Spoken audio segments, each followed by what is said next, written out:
হর হর মহাদেব, জয় মা কামাখ্যা। তো যারা তন্ত্রমন্ত্র নিয়ে কাজ করবেন তারা কিভাবে মন্ত্র উচ্চারণ করবেন বা মন্ত্র কাজে খাটানোর সময় বা ব্যবহার করার সময় কিভাবে মন্ত্র উচ্চারণ করতে হয় সেই বিষয়ে আজকে আপনাদের জানাবো। এবং আপনাদের যে সমস্ত যন্ত্র কবচ ইত্যাদি দেওয়া হবে, যেগুলো ভোজপত্রের ওপর তৈরি করতে হবে, তো ভোজপত্রের কোন দিকে আপনাকে লিখতে হবে সেই বিষয় সম্পর্কেও জানাবো। যে সমস্ত মন্ত্রগুলো দেওয়া হবে সেগুলো ভালোভাবে মুখস্থ করে ঠোঁটস্থ করে নিলে খুব ভালো হয়, আর না হলে আপনি দেখে দেখে কাজ করলেও কাজ পাবেন।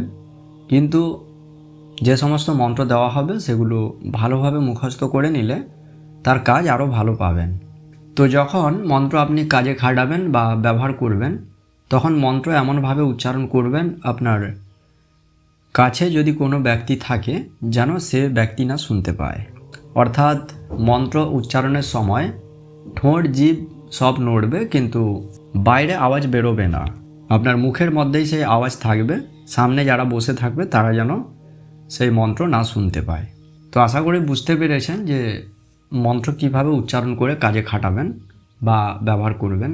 তো আসুন এখন আপনাদের বলে দিই, যখন আপনি কোনো তাবিজ বা মাদুলি তৈরি করবেন তখন ভোজপত্রে যে সমস্ত যন্ত্র বা মন্ত্র লিখতে হবে সেগুলো ভোজপত্রের কোন দিকে লিখবেন। তো ভোজপত্রের ছবিটি আমি ভিডিও স্ক্রিনে দেখাচ্ছি, দেখবেন। ভোজপত্রের উভয় দিক রয়েছে, তো উভয় দিকের মধ্যে একটি দিক বা একটি সাইড লালচে টাইপের থাকে এবং আরেকটি দিক বা আরেকটি সাইড সাদা টাইপের থাকে।